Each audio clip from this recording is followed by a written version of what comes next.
Welcome to weekend with journalist Sai. ప్రస్తుతం ఈ వారం ఆంధ్రప్రదేశ్ రాజకీయాలే కాదు, అటు దేశ రాజకీయాలు కూడా కాస్తంత హీట్ ఎక్కి అని చెప్పాలి. ప్రధానంగా లిక్కర్ స్కామ్ వ్యవహారం చూసుకుంటే మిథున్ రెడ్డి గారి అరెస్ట్ అవ్వడం, ఆ తర్వాత చోటు చేసుకున్న పరిణామాలు, తాజాగా ఈడీ కూడా ఇన్వాల్వ్ అవ్వడం, అలాగే ఇంటర్పోల్కి అవసరమైతే సిబిఐ సహకారం కూడా తీసుకునేందుకు సిట్ రెడీ అవుతోంది అనేది ఈ నేపథ్యంలోనే జగన్మోహన్ రెడ్డి అరెస్ట్ మీద కూడా కాస్తంత ఉత్కంఠ అయితే పెరుగుతోంది రోజు రోజుకి. అలాగే ఒక పక్క జిల్లా టూర్లకి సిద్ధమవుతున్నారు జగన్మోహన్ రెడ్డి గారు అనుకుంటున్న టైంలో లేదు ఆయన పాదయాత్రకు కూడా రెడీ అవుతున్నారు. జిల్లా టూర్ల కంటే రేపొద్దున ఆయన్ని ఒకవేళ అరెస్ట్ చేసినా సరే పాదయాత్రలో అరెస్ట్ అయితే ఆ వచ్చే సింపతియే వేరు అనే ఆలోచన చేస్తున్నారు సీనియర్లు అనేది మరొక అంశం. ఇక తాజాగా మరొక షాక్ తగలబోతుందా వైసీపీకి అనేది క్వార్జ్ గన్లు వ్యవహారంలో మాజీ మంత్రి అనిల్ కుమార్ యాదవ్ పేరు కూడా తెర మీదకి వచ్చింది. ఆయనకు ఆల్రెడీ నోటీసులు కూడా ఇచ్చారు. విచారణ తర్వాత ఆయన అరెస్ట్ చేస్తారా, ఏం చేస్తారా అనేది. మరోపక్క మంత్రి అచ్చెన్నాయుడు చేసిన వ్యాఖ్యలు ఏవైతే ఉన్నాయో సూపర్ 6 హామీలకు సంబంధించి ప్రధానంగా ఆడబిడ్డనిది ఇది బాగా వైరల్ అవుతుంది. తల్లికి వందనంలో కూడా చాలా లోపాలు వెలుగు చూస్తున్నాయి. పేరుకైతే పథకాలు అమలు చేశారు కానీ ప్రజలకు కానీ ఆ తల్లులను మోసం చేశారు అనేది అయితే బాగా హైలైట్ చేసుకుంటూ వచ్చారు. ఇదే నేపథ్యంలో పవన్ షూరిటీ ఏమైంది అనే ప్రశ్న కూడా వినిపిస్తోంది. మరోపక్క ఉచిత బస్సు ప్రయాణానికి సిద్ధమవుతోంది. ఆగస్టు 15వ తేదీన ఉచిత బస్సు ప్రయాణం అమల్లోకి రాబోతున్నారు. అలాగే దేశ రాజకీయాల్లో కూడా ఉపరాష్ట్రపతి ధన్కడ్ రాజీనామా తర్వాత ఏం జరగబోతోంది, ఎవరు రాబోతున్నారు, ఇవన్నీ ఓవరాల్ గా వీటన్నిటి మీద చర్చించే ప్రయత్నం చేద్దాం ఇవాళ వీకెండ్ విత్ జర్నలిస్ట్ స్థాయిలో. సార్, ముందుగా మిథున్ రెడ్డి గారి అరెస్టుకు సంబంధించి ఒక సంచలనం అయితే ఇప్పుడు ఈడీ కూడా ఇన్వాల్వ్ అయిపోయింది. దాంట్లో ఈడీ కూడా నోటీసులు ఇస్తోంది అనేది. అలాగే దుబాయ్లోను థాయ్లోను దాగి ఉన్న వాళ్ళని తీసుకురావడానికి అవసరమైతే ఇంటర్పోల్ సాయం కూడా తీసుకోబోతున్నారు అనేది. అంటే ఈ కేసు ఎక్కడి నుంచి ఎక్కడికో వెళ్ళబోతుందనే సంకేతం చాలా సీరియస్ గానే ఉన్నాం మేము అని. ఒక పక్క వీళ్ళు ఇదంతా అసలు లేని స్కామ్ అని ఒక పక్క చెప్తుంటే వైసీపీ ఈ సిట్ అధికారుల వ్యవహారం కానీ కేసు కానీ చూస్తుంటే చాలా దూరం వెళ్ళేలాగా కనిపిస్తోందా? అంటే ఇక్కడ వీళ్ళ చేతుల్లో వల్ల కాంది కాబట్టి అది ఈడీ ద్వారా చేద్దాం అన్నటువంటి ఒక ప్రయత్నం చేస్తున్నారు. దీంట్లో మళ్ళీ ఈడీకి రేపు పొద్దున చివాట్లు పడతాయా లేకపోతే ప్రాక్టికల్గా అవుతుంది అనేది చూడాలి. బేసిక్గా లిక్కర్ తయారీ కంపెనీ దగ్గరికి వెళ్ళారు చూడండి మీరు. ఇక్కడ వీళ్ళు మిస్ చేసింది, వాళ్ళు టచ్ చేసింది అది. ఫస్ట్ ఎవరిని అడగాలి? వీళ్ళు తయారు చేసే కంపెనీ. ఇప్పుడు అదే కంపెనీ నుంచి మందు కొంటున్నారా లేదా? వాళ్ళ దగ్గర నుంచి ఎట్లా కొంటున్నారు? వాళ్ళు కల్తీ మద్యం అమ్మితే. ఇంకోటి, నకిలీ మద్యంతో అనారోగ్యాలతో ప్రజలు ప్రాణాలు తీశారు. ఏమన్నా టెస్టులు చేశారా? లేదు కదా. ఈడీ చేస్తుందా? పోనీ ఇప్పుడు చెయ్యదు కదా. ఇక్కడ కాన్సెప్ట్ అలా ఏంటంటే కుకింగ్ స్టోరీలు అనేటటువంటిది నడుస్తుంటుంది. ఆ మధ్యన ఏదో 1 కోటి పేపర్లు పట్టేటట్టి ఏదైతే జీబీలు దాంట్లో నుంచి టెరాబైట్స్ తీసేశారు, ఒక 300 టెరాబైట్స్ ఎంతో అని చెప్పేసి ఈనాడే రాసింది. చెరిపి పడేశారు అంతా అని చెప్పి డేటా మొత్తం డిలీట్ చేశారు అన్నట్టు.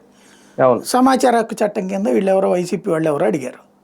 అసలు అట్లాంటిది ఏమీ చెరిగిపోయింది ఏం లేదని చెప్పారు. మరి చెరిగిపోతే వాళ్ళకి ఆధారాలు ల్యాండ్ నుంచి వచ్చినాయి. నెంబర్ 1. రెండోది, అబద్ధం ఎందుకు అంటే ప్రజెంట్ ఏం లేదు, ఒక స్క్రీన్ ప్లే తయారు చేశారు. ఆ స్క్రీన్ ప్లే ప్రజలకు చూపెడుతున్నారు. అంత మించేం లేదు. స్క్రీన్ ప్లే ఆధారంగా స్టోరీలు తప్పించి నిజమైనటువంటి ఇష్యూస్ కాదు. ఖచ్చితంగా వీళ్ళు ఇంకో 100 మంది పేర్లు రాయొచ్చు. ఆడక్కడ ఉన్నాడు, ఈడెక్కడ ఉన్నాడు, ఆ దేశంలో ఉన్నాడు, ఈ దేశంలో ఉన్నాడు అనేది. ప్రాక్టికల్ పాయింట్ నుంచి దూరం అవుతున్నది ఒకటే. ఇందులో ఒకటి, మద్యం విధానం ఎవరు చేశారు? 10 మంది కూర్చున్నారా, 25 మంది కూర్చున్నారు, నీకెందుకు? వాళ్ళు కూర్చున్నటువంటిది ఫైనల్గా ఎవరు అప్రూవ్ చేస్తారు? క్యాబినెట్ అప్రూవ్ అయిన దాంట్లో జోక్యం చేసుకోవడానికి వీల్లేదని కోర్టులు చెప్పేసినాయి కదా. క్యాబినెట్ ఒక నిర్ణయము, ఒకడికి లూలు అనేవాడికి 10 కోట్ల రూపాయలకే డబ్బులు ఇస్తారు, ఓ 10 ఎకరాలు, లేదా 10 లక్షల రూపాయలకే ఇస్తారు. ఒకడికి రూపాయికే ఇస్తారు, ఇంకొకటికి 4 కోట్లకి ఇస్తారు ఎకరం. దాంట్లో ఏమని చెప్తుంది ఏ ప్రభుత్వమైనా? క్యాబినెట్ నిర్ణయం అంటది. క్యాబినెట్లో మంచి చెడులు చర్చించాము, వీళ్ళు వస్తే ఇంత వస్తుంది కాబట్టి చేశాము, అంతే. It's enough. దాంట్లో జోక్యం చేసుకోవడం లేదని న్యాయస్థానాలే చెప్పినాయి కదా. దాని వలన స్వార్థ ప్రయోజనం అంటే మనకి వ్యక్తిగతంగా డబ్బులు ఏమన్నా వచ్చినట్టు ఉంటే అప్పుడు దాని మీద యాక్షన్ ఉండాలి. ఆమ్ ఆద్మీ పార్టీ విషయంలో జరిగింది అది. వ్యక్తిగతమైనటువంటి లబ్ధి ఒకటి, రెండవది ప్రభుత్వానికి నష్టం చేకూర్చడం. ప్రభుత్వానికి నష్టం చేకూరినా కూడా కోర్టులు జోక్యం చేసుకో, అది గుర్తుపెట్టుకోవాలి. ఇప్పుడు బొగ్గు కుంభకోణంలో ప్రభుత్వానికి నష్టం అన్నారు, 2G కుంభకోణంలో ప్రభుత్వానికి నష్టం అన్నారు. చర్యలు లేవు, అధికారుల మీద చర్యలు ఉన్నాయి వాటిట్లలో. మీరు గుర్తుకు తెచ్చుకుంటే 2G కుంభకోణంలోనైనా బొగ్గు కుంభకోణంలోనైనా మంత్రులకి, ప్రభుత్వానికి, ప్రధానమంత్రులకి వీళ్ళకేం కాల, అధికారులకు ఉంటుంది ఆ ల్యాప్సెస్ అనేటటువంటిది. ఇక్కడ పోనీ ఆ రూట్లో చెబుదామంటేనేమో ఆదాయం పెరిగిందే తప్పించి తక్కువ లేదు. ఇవాళ ఎక్కువ మంది అమ్మి తక్కువ డబ్బులు సంపాదిస్తున్నారు, అప్పుడు తక్కువ మంది అమ్మి ఎక్కువ డబ్బులు సంపాదించారు. అప్పుడు ఇక నష్టం ఎక్కడ చూపెడతారు? లేదు. అంతకుముందు ఇదే ప్రభుత్వం అధికారంలో ఉంది, అప్పటికంటే తక్కువ వచ్చిందా ఎక్కువ వచ్చిందా ఆదాయం? అప్పటికంటే ఎక్కువ వచ్చింది. అప్పటికంటే వినియోగం తగ్గింది, ఆదాయం ఎక్కువ వచ్చింది. దెన్ ఏ రూట్లో చూసినా సరే ఆదాయం రాష్ట్రానికి నష్టం వచ్చింది అన్నటువంటి పాయింట్ అయితే వీళ్ళు చూపించలేరు, అది సాధ్యం కాదు దాంట్లో. ఇది నెంబర్ 1. నెంబర్ 2 వచ్చేటప్పటికి రాష్ట్రానికి సంబంధించినటువంటి, అంటే ఇక్కడ ప్రభుత్వం ఏం చేస్తుంది అన్నటువంటిది ఇంకొక కీలకమైనటువంటి పాయింట్ అవుతుంది. ఈ ప్రభుత్వానికి సంబంధించి విధాన నిర్ణయం అన్నటువంటిది వ్యక్తిగతంగా తీసుకున్నారా లేకపోతే సమిష్టిగా తీసుకున్నారా? క్యాబినెట్ అప్రూవ్డ్ పాలసీ, దాంట్లో నువ్వు ముందు వాళ్ళింటో కూర్చున్నావా వీళ్ళింటో కూర్చున్నావా, అది అసలు వార్తే కాదు, అది అసలు కేసే కాదు లెక్క ప్రకారం అయితే కనుక. అక్కడ డబ్బులు మళ్లించడానికి మాట్లాడుకున్నారు అనేటటువంటిది ఇక్కడ డైవర్షనల్ కేసు. అది అక్కడ డబ్బులు పంపించడానికి మాట్లాడుకుని ఉంటే ఆ డబ్బులు చూపించాలి, లేదు ఇక్కడ. 3వ పాయింట్ ఏంటి? వీళ్ళు స్వాధీనం చేసుకున్న డబ్బులు అవి ఎక్కడ ఉన్నాయి? ఏం లేవు. వాళ్ళ సంస్థల్లో వాళ్ళు వ్యాపారం చేసుకునే డబ్బుల మీదన కేసులు పెట్టారు. దెన్ అది వర్తించదు ఇక్కడ. అంటే 60 కోట్ల ఆస్తి అంతా అటాచ్ చేశారు, అది కూడా అదే అతని వ్యాపారంలో పెట్టుబడి. అది అదేం జగన్ పెట్టలా, లేకపోతే ఇతను పెట్టలా, విజయసాయి రెడ్డో లేకపోతే అతని పేరు మిథున్ రెడ్డో పెట్టలేదు. లిక్కర్ స్కామ్ లో సంపాదించింది తీసుకెళ్లి అది ఎట్లాగా ఎలా డిసైడ్ చేస్తావు నువ్వు? ఇప్పుడు మీకు ట్యాక్స్ రిటర్న్స్ ఉంటాయండి. మీరు వ్యాపారస్తుడు అనుకోండి, మీ షాపులోకి వచ్చిన డబ్బులకి మీ దగ్గర సరుకు వెళ్ళినట్టు లెక్క ఉండాలి, అంతే కదా? అవును. అతను కూడా ఇండస్ట్రీనే కదా, సరుకు బయటికి వెళ్ళినట్టు ఉండాలి, ఇది అమ్మితే వచ్చిన డబ్బులు ఉండాలి. అది తేడా వస్తే ఐటీ రిటర్న్స్లో చూపెట్టేస్తారు కదా, ఆడిటింగ్లో తెలిసిపోతుంది కదా. ఆడిట్ అయిపోయిన లెక్కలు ఇవన్నీ. ఆడిట్ అయిపోయాక ఇట్ ఈస్ అఫీషియల్. దాంట్లో నువ్వేం చేయలేవు. ఎప్పుడు చేయాలి అది? ఈ సదర్ డిస్టిలరీ కంపెనీలు ఉన్నాయి కదా, వాళ్ళు ఇచ్చినట్టు చూపించాలి. ఇక్కడ వాళ్ళు ఇచ్చినట్టు చూపెడితే కూడా పేపర్లో చూపెడితే చెల్లుబాటు కాదు అక్కడ. అంటే వాళ్ళు డబ్బులు ఇతనికి వేసారనుకోండి, అది ఏ పర్పస్ అనేటటువంటిది వాళ్ళిద్దరికే సంబంధించినటువంటి. ఇప్పుడు లంచం ఇచ్చేవాడు ఎవడు రికార్డులో ఇవ్వడం, ఫస్ట్ బుద్ధిగా ఉండాల్సింది అది మనం. రెండవది కంపెనీల పేరు మీద ఇస్తారు, అవి ఏ బుద్ధున్నోడు ఏ వ్యాపారం చేసేవాడు కూడా వాడి కంపెనీలో పెట్టుకోడు, దానికి ఓ బోగస్ కంపెనీ సృష్టిస్తాడు, సూట్ కేసు కంపెనీలోనే పెడతాడు. ఇది ఓపెన్ సీక్రెట్ కదా. ఎవడన్నా బుద్ధున్నోడు వాడి కంపెనీలో పెట్టుకుంటాడా? అవినీతి సొమ్ము తెచ్చుకుని లెక్క చూపెట్టుకున్నాడు. అందులో పోనీ ఆడేమన్నా ఇంతకుముందు వ్యాపారం చేయనోడా? దశాబ్దాల నుంచి సినిమా ఇండస్ట్రీలో వ్యాపారం చేస్తున్నాడు, రియల్ ఎస్టేట్ వ్యాపారం చేస్తున్నాడు అతను. ఇంకా అతన్ని ఏ ప్రాతిపదికన మీరు తీసుకొచ్చి అందులో డబ్బులు ఇది అని చూపెడతారంటే, ఓ రకంగా చెప్పాలంటే మర్డర్ చేసినప్పుడు వీళ్ళు ఏంటి ఇప్పుడు చేసేదంటే, మీకు తెలుసు క్రైమ్ కేసుల్లో మర్డర్ ఫర్ గెయిన్ ఉంటుంది. ఫర్ ఎగ్జాంపుల్ హత్య చేశారు, అక్కడ ఉన్న నగలెత్తుకుపోయారు, ఇది ప్రూవ్ కావాలి. లేదా వాడు వ్యక్తిగత కక్షతోనే చేశాడు, వ్యక్తిగత కక్షతో చేసిన దాన్ని ప్రూవ్ చేయడం కష్టం, ఇది అందరు ఎదురుకుండా గొడవలు పడితే తప్ప. అట్లాంటప్పుడు మర్డర్ని ప్రూవ్ చేయడానికి ఏం చేస్తారు? ఇతనే చేశాడు అని చెప్పడానికి ప్రత్యక్ష సాక్షులను అడుగుతారు, లేదా ఆ రిలేషన్ని, ఆ గొడవకి కారణాన్ని ఎస్టాబ్లిష్ చేయగలగాలి. ఇతనే చేశాడు స్పాట్లో అని చూపెట్టడానికి వీళ్ళు ఏం చేస్తారు? ఏ డిపార్ట్మెంట్ వాళ్ళైనా సరే, అతను చంపేసేసి వెళ్తా అక్కడ ఉన్నటువంటి ఆ బంగారాన్ని తీసుకుపోయాడు, వెండిని తీసుకుపోయాడు అని రాస్తారు ముందు. రాసి ఆ తర్వాత ఆ కన్సర్న్ పర్సన్ని తీసుకొచ్చి, అంటే అరెస్ట్ చేసి జైల్లో పెట్టాక మళ్ళీ పోలీస్ కస్టడీకి అడుగుతారు కోర్టుని. ఇవన్నీ తేల్చాలండి, కత్తి ఎక్కడుందో, నగలు ఎక్కడ ఉన్నాయో, ఇట్లాంటివి కొన్ని ఉన్నాయి, అవి తేల్చాలి అంటారు. వాళ్ళు అప్పుడు కోర్టు పర్మిషన్ ఇస్తుంది. ఆ టైంలో ఆల్రెడీ వీళ్ళ దగ్గర అప్పటికే తీసేసుకుని ఉంటారు ఇంట్లో కొన్ని ఇవి తీసుకొచ్చేసి అక్కడ పెట్టి అవన్నిటిని ఇందులో రాసి వాళ్ళతో సంతకం పెట్టించుకుంటారు. ఏమని, మేము ఇట్లాగా నన్ను విచారించినప్పుడు నేను ఈ విషయం చెప్పాను అన్నటువంటిది. ఇది సహజ సిద్ధమైనటువంటి ఒక ఫార్ములా.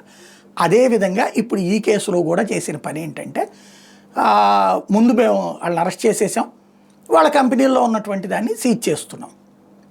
ఇది ఎందుకు, మళ్ళీ అతనికి బెయిల్ రాకుండా ఉండటం కోసం. ఇంకా ప్రొసీజర్ ఉందండి, ఇంకా ప్రొసీజర్ ఉందండి అని.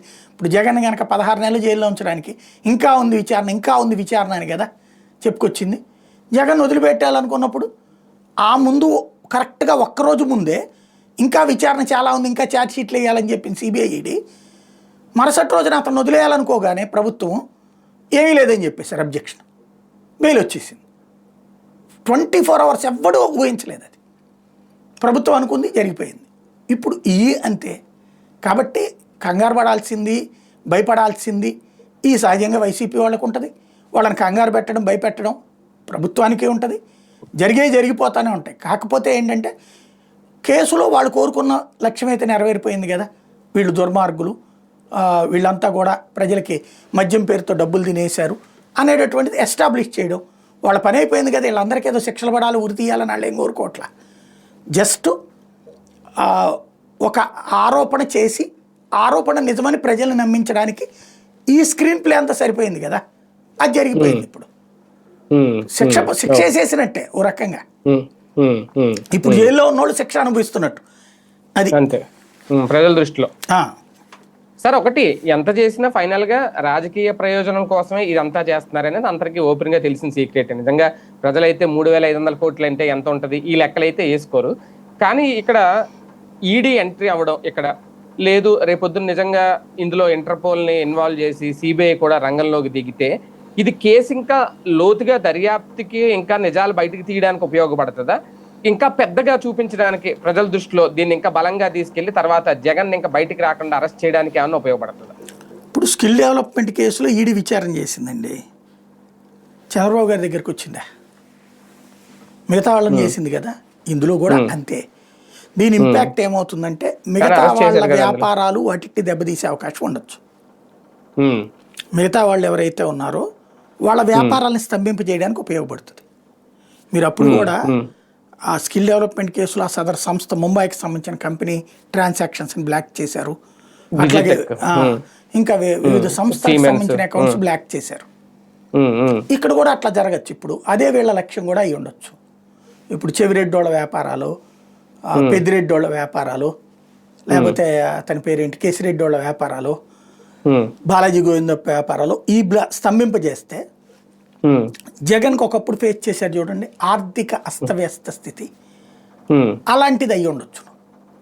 ఎందుకంటే వీళ్ళకు ఉన్నటువంటి ఫీడ్బ్యాక్ ఏంటంటే తెలుగుదేశం పార్టీగా ఉండేటటువంటి ఫీడ్బ్యాక్, వీళ్ళు ఎక్కడెక్కడి నుంచైనా డబ్బులు పట్టుకొచ్చిస్తారు జగన్ కావాలని. కానీ సోన్స్ వాళ్ళకి ఒక 10 కోట్లు ఇవ్వాలి, వాళ్ళకు 50 కోట్లు ఇవ్వాలి అంటే ఈ వెనక వ్యవహారం అంతా వీళ్ళు సెట్ చేసి ఫైనల్గా క్యాష్ తీసుకొచ్చి ఇచ్చేవాళ్ళు చెవిరెడ్డి లేకపోతే పెద్దిరెడ్డి అనేటటువంటి ఫీలింగ్ ఉంది. పెద్దిరెడ్డి, మిథున్ రెడ్డి అన్నటువంటి వాళ్ళకి సపోర్ట్ చేసేటటువంటి వాళ్ళు వీళ్ళు అయ్యి ఉండొచ్చునేమో.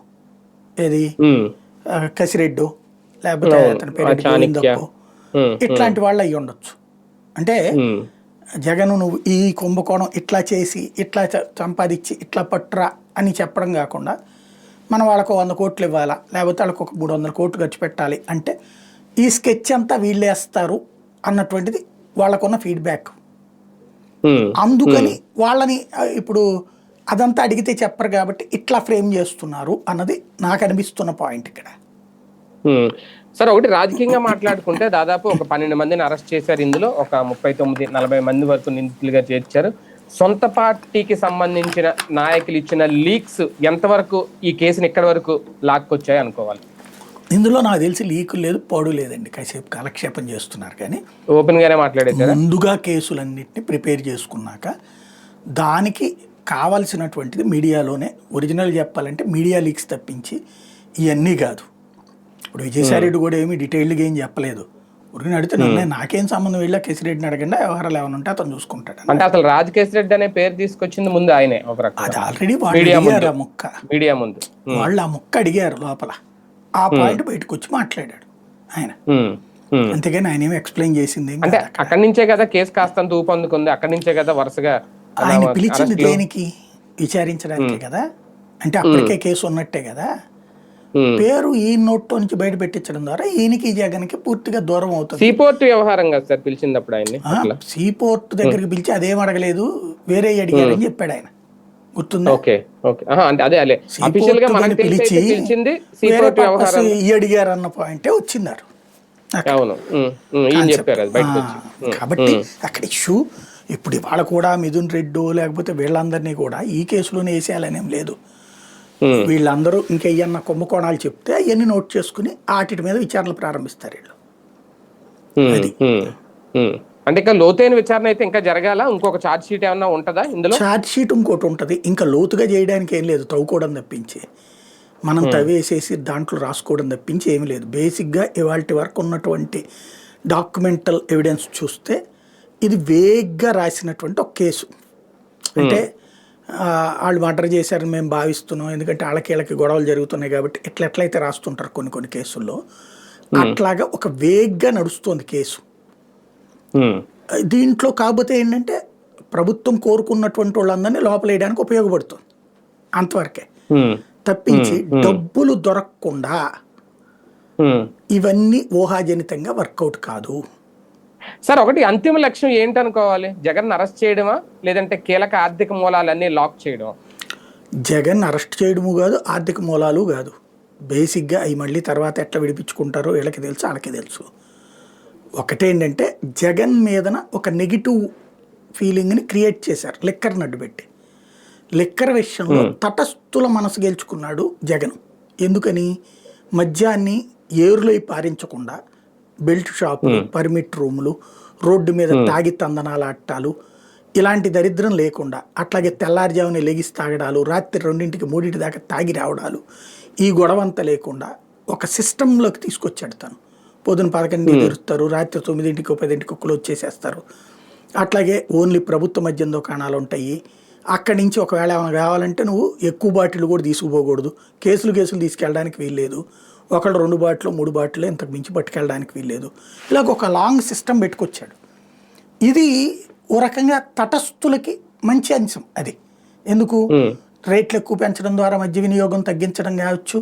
అదే సందర్భంలో దాన్ని ఏమంటారు, నాణ్యత కాదు, రుచి లేని మద్యం, అలవాటు లేని మద్యాన్ని ముందు పెట్టడం ద్వారా తాగుడు మీద విరక్తి పుట్టించేటటువంటి చర్యలు, ఇవన్నీ కూడా మద్య నిషేధం కోరుకునే తటస్థుల యొక్క ఆలోచన ధోరణి. ఒక రకంగా చెప్పాలంటే ఒకనాటి ఆంధ్రప్రదేశ్ ప్రజల యొక్క డ్రీమ్ అది. ఏది? మద్య నిషేధం ఎందుకు కోరారు ఆంధ్రలో ఉన్నటువంటి మహిళలు కానీ, ఆ రోజున మేధావులు కానీ, జయప్రకాష్ నారాయణ లాంటి వాళ్ళు కూడా ఉద్యమాలు చేసిన వాళ్ళే కదా అట్లాంటివన్నీ కూడా. అంటే సుబ్బమ్మ, దూబగుంట సుబ్బమ్మ, వావిలాల గోపాలకృష్ణయ్య, వీళ్ళందరూ ఎందుకు చేశారు ఆ రోజున కమ్యూనిస్టుల ఉద్యమాలు? ఇవన్నీ కూడా మద్యం వద్దనినే కదా, వాళ్ళ పర్పస్ ఏంటి? ఇదే కదా. ఇప్పుడు అది అందులో దశల వారీగా అమలు బిగిన్ చేశాడు ఇతను. అంటే ఆ వర్గం మనసు గెలుచుకున్నాడు. ఇప్పుడు వాళ్ళందరూ కూడా లేదు ఆ వంకతో జగన్ డబ్బులు తిన్నాడు, మీరు అతని గురించి పాజిటివ్గా ఆలోచించకండి, ఇది వాళ్ళని కన్విన్స్ చేయడం. రెండవది, ధర పెరిగినప్పుడు కడుపు పంటతో ఉన్నటువంటి తాగుబోతులే కదా వీళ్ళకి అనుకూలంగా ఓటేసింది. అది ఉట్టి రాజకీయ స్టేట్మెంట్కి ఇస్తే కనుక రేపొద్దున మళ్ళీ ఇప్పుడు వాళ్ళకి వాస్తవంగా జగన్ 100 రూపాయలు ఇంటికి ఇచ్చాడు, 40 రూపాయలు 50 రూపాయలు ఈ మందుకి డబ్బులు వసూలు చేసి ఉంటాడు, అంతే కదా. రెండవది, వాళ్ళ ఆర్థిక ఆదాయ వనరు పెంచాడు జగన్. ఇదివరకు నేను తాపీ మేస్త్రులతో మాట్లాడినప్పుడు వాళ్ళు చెప్పింది ఏంటంటే, ఇదివరకు పనికి వచ్చేవాళ్ళు కాదండి, ఎందుకంటే పొద్దున్నే బయలుదేరేటప్పుడు మందు షాప్ కనబడుద్ది, ఒక గొక్కేసుకుని వెళ్దాంలే అని బిగిన్ చేస్తాడు, 1కి 2 2కి 3 అవుతుంది, పక్కన ఇంకోటి గెలిచేటప్పటికి ఆ రోజున పరిమాణేస్తాడు. బయలుదేరాను అని చెప్పినోడు సాయంత్రం అయ్యేటప్పుడు 11 దాటితే రాడు. ఇక మేము ఆ రోజున పని వదిలేసుకోవాలి, కాడి మీద ఆశ. ఎందుకంటే మనమేం కొట్టి పని చేయించుకోలేం కదా, వదిలేసేవాళ్ళం. అదే జగన్ వచ్చిన తర్వాత పొద్దున్నే పని దగ్గర మాత్రం ఇబ్బంది లేదు, సాయంత్రం కూడా తొందరగా వెళ్ళాలని సాయంత్రం ఇబ్బంది పెడతారు. ఎందుకయ్యా అంటే అక్కడ క్లోజింగ్ టైం పెట్టారు కాబట్టి 7 కల్లా నేను వెళ్ళిపోతానంటాడు. వెళ్తా తాగిపోతాడు. కాకపోతే ఇదివరకు 2 బాటిల్ తాగేవాడు, 3 బాటిల్ తాగేవాడు, ఇప్పుడు 1 బాటిలే తాగుతున్నాడు. ఆ విధంగా కొంత వాడకం తగ్గిందండి అన్నటువంటిది అప్పుడు నాతో కొంతమంది మాట్లాడింది అనమాట.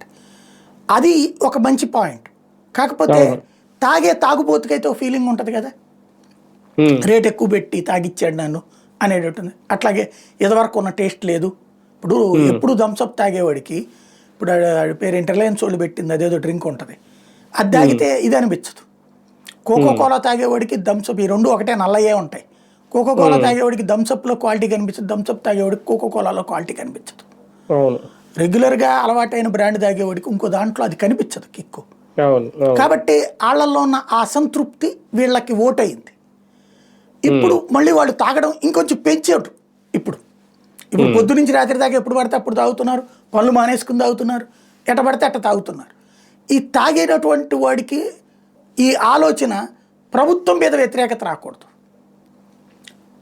అది జగన్ మీదకి వెళ్ళిపోవాలి. ఎందుకంటే జగన్ సంక్షేమ పథకం ఇంటికి ఇచ్చాడు కాబట్టి ఆ ఇంట్లో ఉన్న లేడీస్కి హ్యాపీ. తాగుబోతు బాధపడ్డాడు, ఈ తాగుబోతు బాధని ఆ ఇంటి ఆవిడ కూడా తీసుకోవడం వల్ల కొన్ని ఓట్లు అటు కూడా పోయినాయి అక్కడ. ఇప్పుడు ఇంటి ఆవిడ తిట్టుకుంటుంది, ఇంట్లో ఉన్న పిల్లలు తిట్టుకుంటారు, పిల్లలకు ఓట్లేదు, ఇంటి ఆవిడ తిట్టుకుంటుంది. ఆ తిట్టుకోకుండా ఉండాలంటే వీడు తాగాడితో గొడవకు దిగాలి. వీడు ఏం చేస్తాడు, తాగిన తర్వాత ఇంటికి వెళ్ళిన తర్వాత వాళ్ళ ఆవిడ కనుక ఇదేదనంటే కొడతానంటాడు వాళ్ళ ఆవిడతో, ఈ గొడవలు నడుస్తుంటాయి. కాబట్టి ఈ తాగినటువంటి వాడి యొక్క ఫీలింగ్ ఇక్కడ ముఖ్యం. వాడిలో తమ మీద వ్యతిరేకత అంటే ఆవిడ అడుగుతుంది ఇంట్లో వాళ్ళ ఆవిడ, నువ్వు తాగి తందనాలు ఆడి చేస్తున్నావు, డబ్బులేమో ఇంటికి ఇవ్వవు, పిల్లల్ని చదివించాలా, ఇంట్లో మంచి బట్టలు లేవు, తినడానికి ఇబ్బంది అయిపోతుంది, నేను పోదామంటేనేమో నువ్వు తాగేడ కూర్చుంటే పిల్లలతో ఎట్టా ప్రవర్తిస్తావో తెలవదు, అందుకని నేను వెళ్ళలేకపోతున్నా, లేదా నేను పనికి వెళ్ళాల్సి వస్తుంది నీ మూలంగా, ఇట్లాంటిది ఏదో గొడవలు అవుతాయి లేబర్లో వచ్చేటప్పటికి. అయినప్పుడు వాళ్ళు అదే ఇదివరకంటే సంక్షేమ పథకం ఏదో డబ్బులు వచ్చేది, ఇప్పుడు ఏది పైసా లేదు అంటది కదా చేతిలో డబ్బులకి. అవును, నువ్వు ఇవ్వవు, సంక్షేమ పథకం డబ్బులు లేదు, నేను పనికి పోతే వచ్చే డబ్బులన్నీ అయ్యి నువ్వు తాగి చేస్తున్నావు అన్నారు అనుకోండి, ఇదంతటికి అసలు కారణం జగన్మోహన్ రెడ్డి అనేటటువంటి ఫీలింగ్ వైపుకి టర్న్ చేయాలి. ఇది అంటే మనల్ని తాగుతున్నప్పుడు మనం ఇంకొక ఆలోచన చెయ్యం, తాగుతున్నప్పుడు ప్రభుత్వం ఇచ్చిందా ఇవ్వలేదా ఇది అసలు ఆలోచన రాదు. తాగుబోతూ భర్త ఇంట్లో కూర్చున్నప్పుడు ఈవిడ ఇంకోటి ఏం ఆలోచిస్తుంది, ముందు పిల్లల్ని పోషించాలా, ఏదో ఒకటి తను పని చేయాలని ఆలోచిస్తుంది. ప్రభుత్వం ఇచ్చిన సంక్షేమం దీని గురించి ఆలోచించదు. వస్తే చచ్చినోడి పెళ్ళికి వచ్చిందే కట్టం, ఎట్లాగూ రాదని ఫిక్స్ చేసేసారు వీళ్ళు తెలివిగా వాళ్ళకి. ఇప్పుడు రాదు అని ఫిక్స్ అయినోడికి ఏదన్నా వచ్చింది అనుకోండి గొప్పగా అనిపిస్తుంది. ఆల్రెడీ వస్తున్నది అనుకున్నటువంటి వాళ్ళకి రాకపోతే కడుపు పొరగులుతుంది, రాదు అనుకున్నోడికి వస్తే అదే పెట్టినమ్మ ఎట్లాగూ పెట్టదు, పెట్టేదానికి ఏదైంది అంటారు కదా, అట్లాంటి సామెత అనమాట. జగన్కి నువ్వు బాబుకి, బాబుని ఇవ్వకపోతే తిట్టుకుంటారు, జగన్ ఇచ్చినా తిట్టుకుంటారు, అట్లాంటి పరిస్థితి. దాన్ని ఇక్కడ క్యాచ్ చేసుకుంటున్నారు వీళ్ళు తెలివిగా అంతే. కానీ ఒకటిసారి ఈ కేసు వ్యవహారానికి సంబంధించి కానీ లేదైనా ఏదైనా రాజకీయ కోణంలో చూస్తే జగన్ ని అరెస్ట్ చేసే విషయంలో అంటే ఒక రకంగా లీగల్ గా సాధ్యం కాదు అని ఆలోచిస్తుందా, లేదంటే అరెస్ట్ చేయడం ఇప్పుడు సరికాదు అని వెనకడుగేస్తుందా ప్రభుత్వం? ఏం ఆలోచించట్లేదండి వాళ్ళు. నెక్స్ట్ ఓన్లీ పొలిటికల్ డెసిషన్ తీసుకోవాలి. ఇప్పుడు ఇదేమి కాన్స్టిట్యూషనల్ డెసిషన్ కాదు, లేదంటే కనుక పోలీస్ డెసిషన్ కాదు. ఇప్పుడేమి పోలీస్ పని ఏం చేయట్లా, పోలీసులు ఏమో రాజకీయ నాయకులు పనిచేస్తున్నారు, రాజకీయ నాయకులు పోలీసులు చెప్పాల్సిన చట్టాలు చెప్తున్నారు. కాబట్టి ఇక్కడ తీసుకోవాల్సిన నిర్ణయం చంద్రబాబు గారు తీసుకోవాలి. జగన్ని లోపలేస్తే బెనిఫిట్టా బయట ఉంచితే బెనిఫిట్టా అనేది వెరిఫై చేసుకుంటారు ఆయన కోర్టు. అంటే దాదాపు 306 పేజీల ఛార్జ్ షీట్ లో జగన్ పేర్లు అక్కడక్కడ పలుమార్లు ప్రస్తావించారు అన్నారు. అదే 3 చోట్ల, కానీ ఆయనకి ఇప్పుడు వరకు దాని గురించి ఎలాంటి నోటీస్ ఇవ్వలేదు. ఆయన కూడా గతంలో అన్నారు నేను ఇక్కడే ఉంటాను విజయవాడలో తాడేపల్లిలో, రండి కావాలంటే అరెస్ట్ చేసుకోండి ఆధారాలు ఉంటాయని. అలా చేసినా సరే ఇంతవరకు వీళ్ళు ఒక అడుగు ఎగియట్లేదంటే ఎక్కడో ఆలోచిస్తున్నారు. పొలిటికల్ డెసిషన్ అంతే, పొలిటికల్ డెసిషన్ చంద్రబాబు గారు డెసిషన్ తీసుకోవాలి. ఈ కేసు ఇప్పుడు ఇదివరకు ఈడీ స్కిల్ డెవలప్మెంట్ కేసులో చాలా కఠినంగా వ్యవహరించింది, వాళ్ళకి చాలా రోజుల పాటు బెయిల్ రాల. అదే చంద్రబాబు నాయుడు గారికి బెయిల్ రాగానే మిగతా వాళ్ళకి బెయిల్ వచ్చేసింది. అంటే ఏంటి, కేసు సీరియస్నెస్ పోవడమా ముందుకు పోవడం. మిగతా వాళ్ళ కేసులప్పుడు అంత డెప్త్గా విచారించవు కోర్టులు, ఒక ఆ పెద్ద స్థాయి వాళ్ళు ఉన్నప్పుడు డెప్త్ విచారణ జరుగుతుంది, ప్లస్ పెద్ద పెద్ద లాయర్లు దిగుతారు. ఉమ్, చాలా చాలా కేసులు అన్నీ తీసుకుని వస్తారు. ఉమ్, కాబట్టి అదంతా వచ్చినప్పుడు ఎవరు కరెక్ట్ అనేటటువంటి చర్చ వస్తుంది. ఉమ్, ఆ చర్చ ఇక్కడ కీ పాయింట్ అనమాట. ఉమ్, ఉమ్. అది అలాగే ఇప్పుడు జగన్ జగన్ పట్టుకుంటే గనక ఆ ఇష్యూ వేరేగా వెళ్ళిపోతుందని ఆగుతుండొచ్చు. అంటే మిథున్ రెడ్డి అరెస్ట్ తర్వాత ఇంకా దాదాపు ఇంకా జగన్ దగ్గరికే వస్తుంది కేసు అనుకుంటే, ఇది మళ్ళీ దుబాయ్, తాయి ఇలా తిరిగి మళ్ళీ ఇంటర్పోల్, సిబిఐ ఇలా మళ్ళీ ఒక రౌండ్ వేస్తుంది. అంటే జగన్ దగ్గర రావడానికి ఇంకా ఏమన్నా లేట్ అవుద్దా, ఆలస్యం చేస్తున్నారా అనేది? ఏం లేదండి, అక్కడ ప్రతి ఒక్కళ్ళని భయపెట్టడం తప్పించి ఏమీ లేదు అందులో. ఉమ్, వాళ్ళ బంధువులు, వాళ్ళకి సంబంధించిన వాళ్ళు, వీళ్ళకి సంబంధించిన వాళ్ళు, వీళ్ళందరినీ ఏదో ఒకటి వణికిస్తూ ఉండాలి. ప్రజల్లో ఉమ్. Topic diversion అయిపోతుండాలి.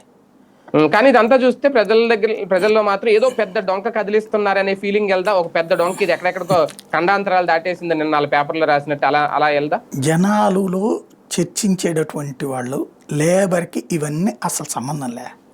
అవును. ఏ పార్టీకి అనుకూలంగా వాళ్ళు అట్ట మాట్లాడుకుంటారు. ఉమ్, ఉమ్, తెలుగుదేశాన్ని జనసేన ప్రేమించేవాడు ఆ కొడుకు తాట తీసేస్తున్నారా, జగన్ గడికి వచ్చి భయపిస్తున్నారా అంటారు.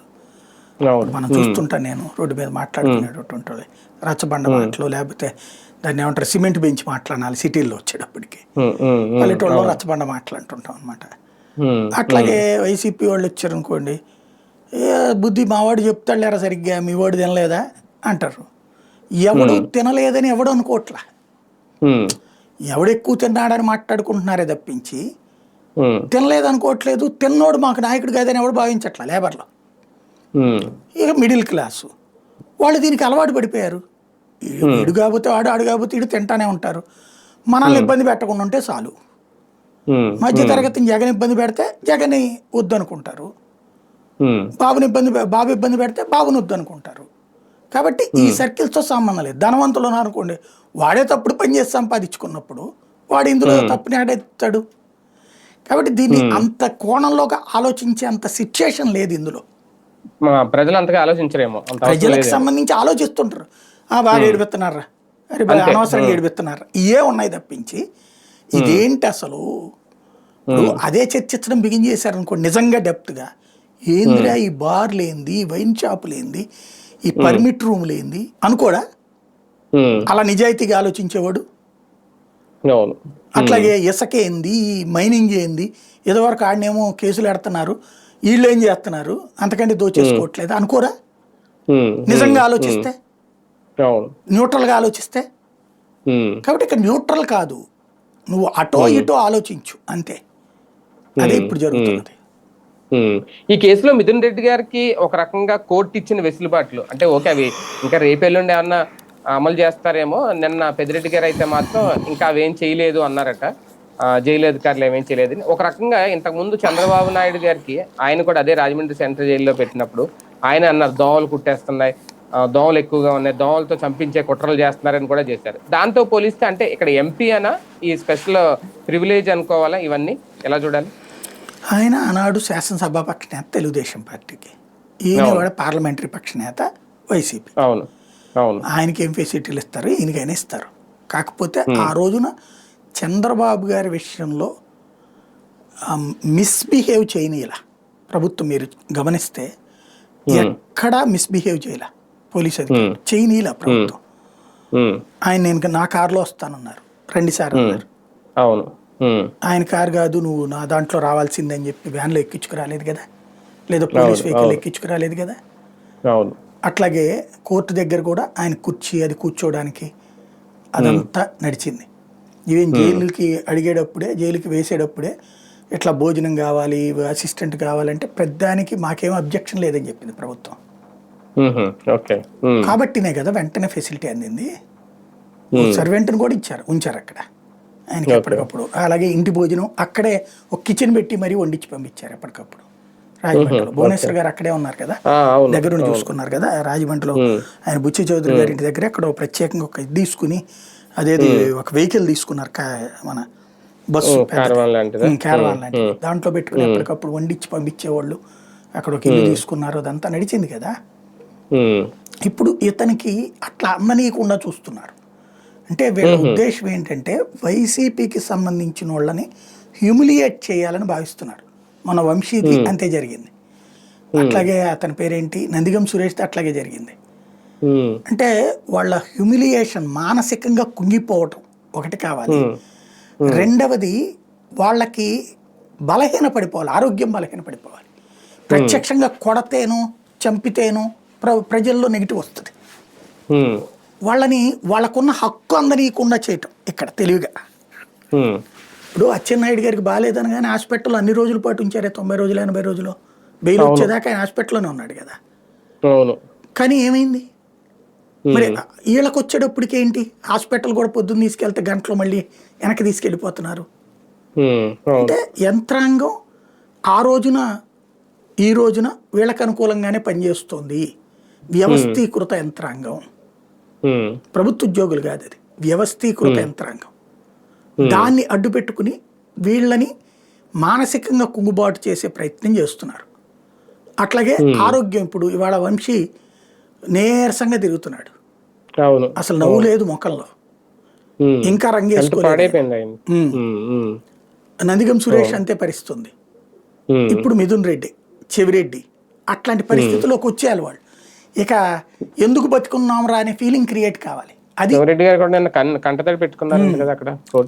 అదే కాబట్టి ఈ విధమైనటువంటి ఒక మానసికమైనటువంటి ఫీలింగ్ కల్పించే ప్రయత్నం వీళ్ళందరూ చంద్రబాబు గారిని ఆదర్శంగా తీసుకోవాలి.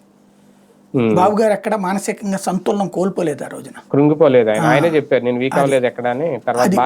ఆయనే బ్యాలెన్స్డ్ గా తీసుకోవాలి, ఆయన జాగ్రత్తగా తీసుకోవాలన్నమాట. అంతే, పూర్తిగా తీసుకుని ముందుకెళ్ళాలేమో. అంతే, రైట్ సార్. ఇదే విషయంలో ఈ కుంభకోణం ఏమవుతుంది ఏంటి అనేది, ఈ క్వార్జిగన్ల కుంభకోణం ఏంటి అంటే నెల్లూరు లోకల్ రాజకీయాలకు ఇది ఏమన్నా ఒక పరాకాష్ట అనుకోవాలా? మొన్నటి వరకు కాకానికి వద్దనండి హడావిడి, ఇప్పుడు అనిల్ కుమార్ యాదవ్ పేరు కూడా వచ్చింది, ఆయనకు నోటీసులు కూడా ఇచ్చారట, విచారణ కూడా రమ్మన్నారట, ఇంక రేపో మాప ఆయన అరెస్ట్ చేస్తారు అనేది కూడా ఒక ప్రచారం. ఏం జరుగుతుంది? ఒక విచిత్రం ఏంటంటే ఇవాళ మనం ఏదైతే దోచుకుంటున్నామో అది ఇంతకు ముందు వాళ్ళు దోచుకున్నారని కేసులు పెట్టడం. ఇసుక ఇవాళ మనం తింటున్నాం, వాళ్ళు ఇదివరకు తినేశారని కేసు పెడతాం. మద్యం ఇవాళ మనం తింటున్నాం, వాళ్ళు తింటున్నారని కేసులు పెడతాం. క్వాడ్జ్ ఇవాళ మనం తింటున్నాం, వాళ్ళు తింటున్నారని కేసులు పెడతాం. ఇవన్నీ ఏంటంటే కరప్షన్ విషయంలో ప్రతిపక్షం పోరాడకుండా ప్రతిపక్షం మీద కేసులతో కాలక్షేపం నడుస్తుంటే మనం ఇక్కడ చేస్తున్నప్పుడు మన జోలికి రారు, ఉద్యమాలు చేయరు. క్వాడ్జిత్ మొన్న పబ్లిక్ లో పెద్ద ఎత్తున ఉద్యమాలు జరిగాయి. ఈనాడు జ్యోతి రాసినాయి కదా, పెద్ద తలకాయి ఇవన్నీ కూడా. ఆ ఇంపాక్ట్ తోనే అక్కడ మొత్తం నిలిచిపోయింది. 1,00,000 మంది ఊరోజులు వెళ్ళిపోయారు వేరే చోట్లకి అని చెప్పి రాశారు కదా వాళ్ళే. రాష్ట్రానికి ఎంత ఆదాయం కోల్పోయిందని రాశారు కదా. ఇవాళ ఎక్కడికి పోతుంది మరి? అది ఎవరు పిలిచారు ఓపెన్ టెండర్లు? ఏం జరుగుతున్నాయి? నడిచిపోతుంది కదా. ఆ రోజున తిన్నారు ఖచ్చితంగా. ఆ రోజున 7,000 అని వీళ్ళు రాశారు, ఇప్పుడు ఎంత అంటున్నారు? 30,000 40,000 తినాలని కదా. ఆ రోజున వీళ్ళు చేసిన పని, నేను మన దగ్గరే ఇంటర్వ్యూ చేసాం స్టూడియోలో, వ్యాపారులు, క్వాడ్జ్ వ్యాపారులది. ఇప్పుడు వాళ్ళు చెప్పే పాయింట్ ఏంటంటే ఆ రోజుల్లో ఇంతని చెప్పి లారీకి ఎంతనో వసూలు చేసుకునేవాళ్ళు. ఆ డబ్బులు వెళ్ళిపోయాయి వాళ్ళకి. ఖచ్చితంగా తిన్నారు వాళ్ళు, తినకుండా ఎందుకుంటారు? మైనింగ్ అంటేనే అదే అనేది. కోల్గేట్ అంటే ఏం లేదు, లెక్క రాసుకోవడం. ఇప్పుడు మొన్ననే రాశారు కదా, ఇప్పుడు మళ్ళీ తెలుగుదేశం నాయకుడు ఎవరు వసూలు చేస్తున్నాడని కృష్ణపట్నం పోర్టు దగ్గర మొన్నే రాశారు కదా, ఒక ఎమ్మెల్యే తింటున్నాడని చెప్పేసి అధికార పార్టీకి. ఇద్దరు 2 చోట్ల 3 చోట్ల ఇవ్వాల్సి వస్తుందని ఇప్పుడు రాశారు ఈ ప్రభుత్వం వచ్చాక. మరి ఎవరు కేసు పెట్టాలి? అట్లాగే ఆ మైనింగ్కి సంబంధించిన వాళ్ళందరికీ ఏం చెప్పారు? మీరు తవ్వుకునేటటువంటి కాంట్రాక్ట్ మీ పేరు మీదనే ఉంటుంది, మాకు అమ్మాలి అంటే ఆ కూలీ ఖర్చు పోను ఇంకో 10 రూపాయలు ఇస్తాం మీకు, మీరు ఇంకేం చేసుకోవడానికి లేదంటే ఆడు 10 రూపాయలు తిని మూసుకూర్చోవాలి. వాడు జస్ట్ సూపర్వైజరు, వీళ్ళు తింటారు. అది ఈ కోణంతోనే కదా వాళ్ళు తిరగబడి మాకు అక్కర్లేదులేమని చెప్పింది. ఇప్పుడు ఒప్పుకున్న వాళ్ళు వరకు చేస్తున్నారు. అంటే ఇక్కడ ఏంటి, ఏకంగా అదేది గుడిని మింగేవాడు ఒకడు ఉంటే గుళ్ళో లింగాన్ని మింగేవాడు ఒకడు అంటే అట్లుంది ఇక్కడ. దీన్ని డైవర్ట్ అయిపోవాలి,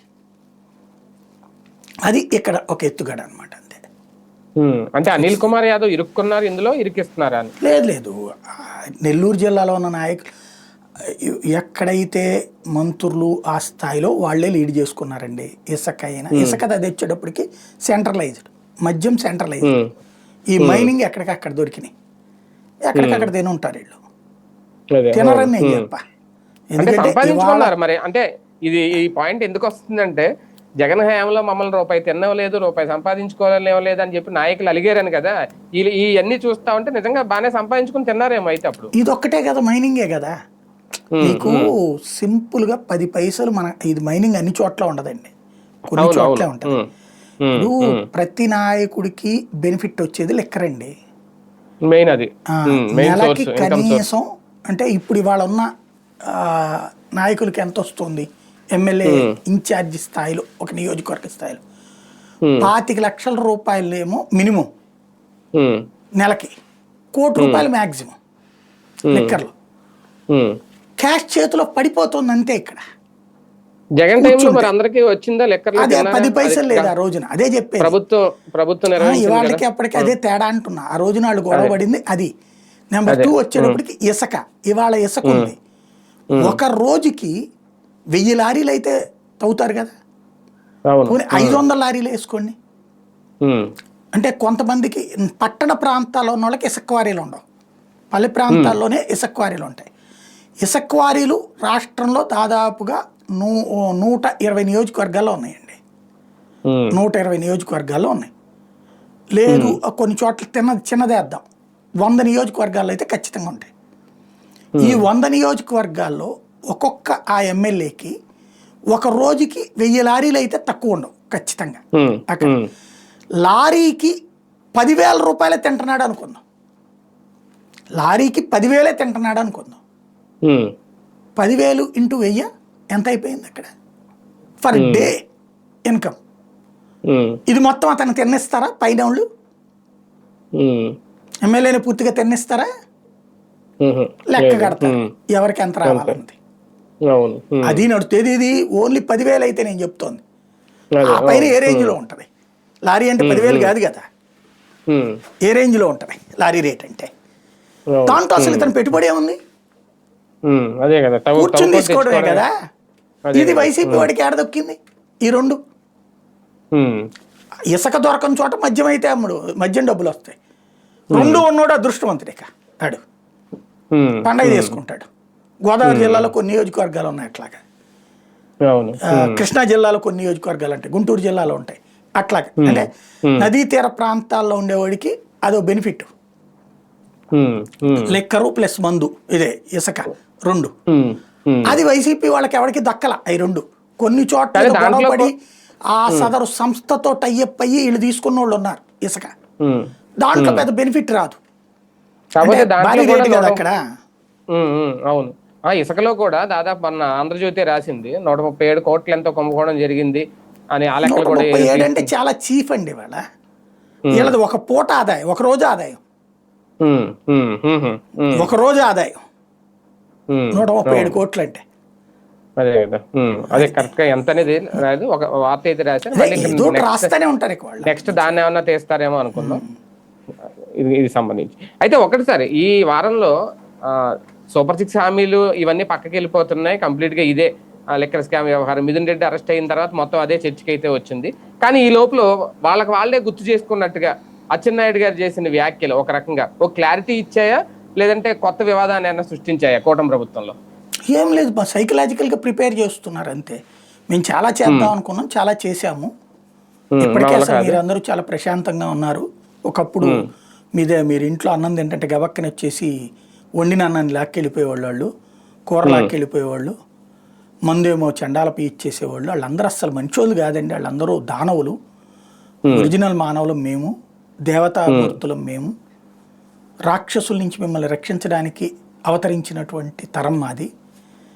మేము ఇలాంటి సందర్భంలో మీకు 1 by 1 చేసుకుంటూ వస్తున్నాము. ఇట్లాంటివి చేయాలంటే రాష్ట్రాన్ని అమ్మేయాలమ్మా, అందుకని ఆగుతున్నాము. దీనికి బదులుగా ఏదో ఒకటి ఆల్టర్నేటివ్ స్కిల్ డెవలప్మెంటా ఇంకోట ఇవి చేస్తూ ఉంటాము. మీ జీవితానికైతే ఏ ప్రాబ్లం లేదు అనేటటువంటి ఒక భరోసాని ఇచ్చే ప్రయత్నం అయితే చేస్తూ ఉన్నారనమాట. అది ఇక్కడ జరుగుతున్నటువంటి వ్యవహారం. అంటే పథకాలు అయితే ఇంకా అమలు చేయలేమని చెప్తున్నారా? పథకం అంతే, అంటే ఆ పథకం అమలు చేయడం వీళ్ళ వల్ల కాదు. నిరుద్యోగ భృతి వీళ్ళ వల్ల కాదు. 50 ఏళ్లకే పెన్షన్ అన్నటువంటి వీళ్ళ వల్ల కాదు. దాని ఊసే లేదులేండి, ఈ 3 కూడా వీళ్ళ వల్ల కాదు. అన్నదాత సుఖీభావ వేరే దాంట్లో వచ్చి ఇప్పుడు అదేదో ఇవాళ మొన్న సాక్షి వాళ్ళు రాశారు, తల్లికి వందనం కూడా పడట్లేదని, డబ్బులు సగం పడుతున్నాయని. దానికి వాళ్ళు ఏం చెప్తున్నారు, ఇప్పుడు కేంద్ర ప్రభుత్వం డబ్బులు ఏ పడతాయట, అది ఎంత వేస్తారో అంత తగ్గించారట వీళ్ళకి.